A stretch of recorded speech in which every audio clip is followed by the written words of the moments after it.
hesab edirəm ki, yaxın şərqdəki bugünkü gərginliyin hamısı kontrollu gərginlikdir. Nəzarət edilən Bəs kim tərəfindən nəzarət olunur? Amerika Birləşmiş Ştatları və İsrail xüsusilə bu gərginliyə nəzarət edirlər. Biz nüvə silahı ətrafında və yaxud da uranın zənginləşdirilməsi ətrafında Amerika Birləşmiş Ştatları və İran arasında danışıqların nə ilə nəticələndiyini deyə bilmərik. Ortada zənginləşdirilmiş 409 kiloqramdan yuxarı uran var və 9000 kiloqramdan da yuxarı uran İranın daxilindədir. Rusiyaya çıxarılma ehtimalları var bu zənginləşdirilmiş uranın və yaxud da ölkədə qalmaq ehtimalları var.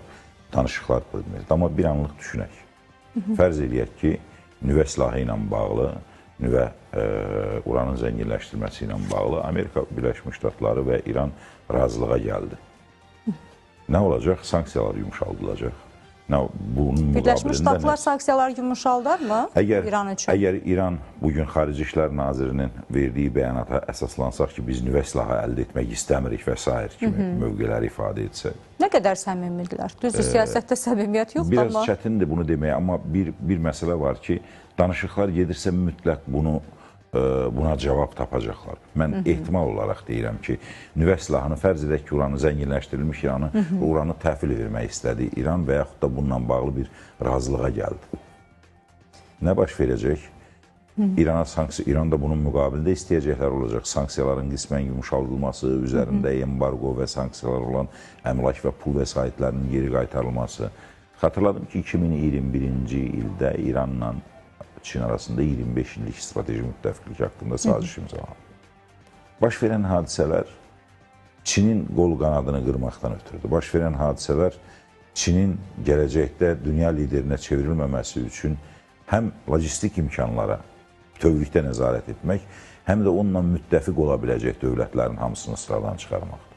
Baxın, Afrika Respublikalarına. Nə dərəcədə realdır? Çox realdır əslində bu baş verib. Afrika Respublikalarına baxın. Çin uzun müddət Afrika Respublikalarında böyük maliyyə yatırımları həyata keçirdi və sonra Türkiyənin və Amerika Birləşmiş Ştatlarının Afrika Respublikalarına girməsi nəticəsində yavaş-yavaş Çin o bazardan çıxdı.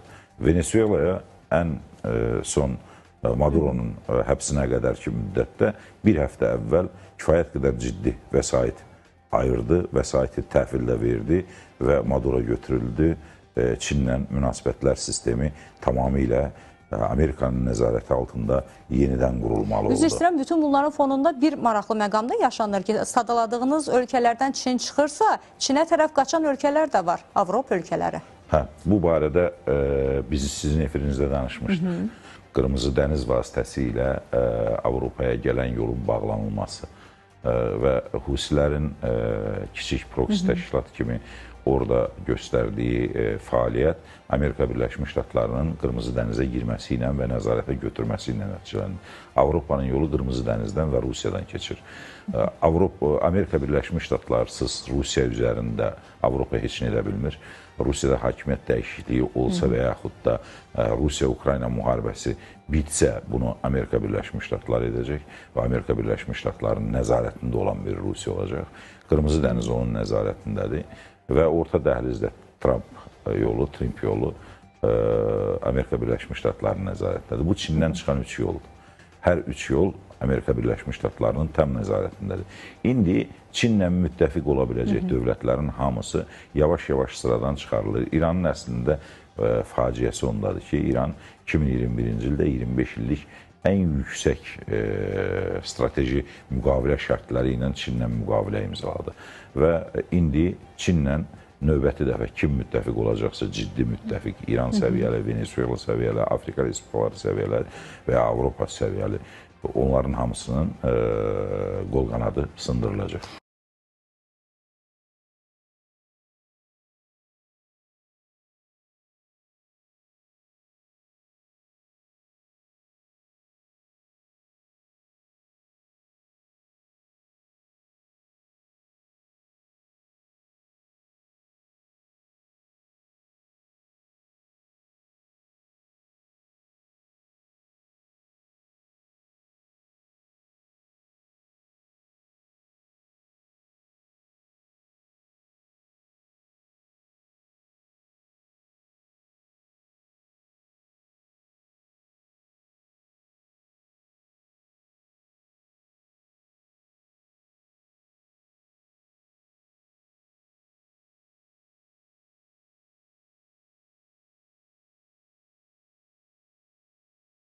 2024-cü ilin səhv etmirəmsə, aprel ayında Makron Çinə səfər etdi və Tayvan məsələsi ilə bağlı mövqeyini ifadə etdik. Biz Amerika Birləşmiş Ştatlarının yanında deyilik bu məsələdə və o cümlədən biz Çinlə əməkdaşlıq nəticəsində Avropa Birliyini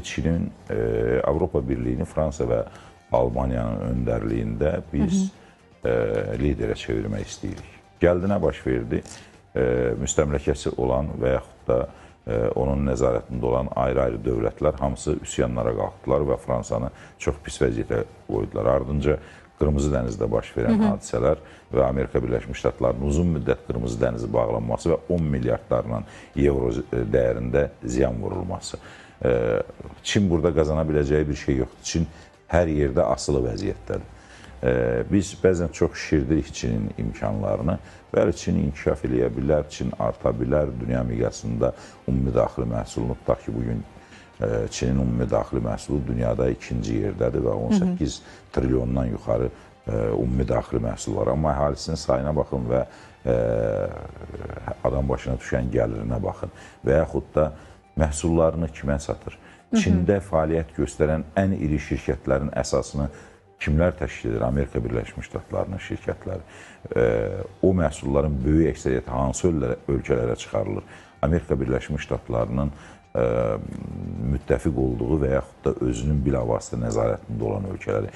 Demək istənilən vaxt Çinin bu imkanları məhdudlaşdırıla bilər və yaxud da adi xatırlayırsınız bir neçə il bundan əvvəl quş qripi adı altında Çindən çıxan bütün məhsulların hamısına dünyada embargo qoyulması, sanksiyalar tətbiq olunması və s.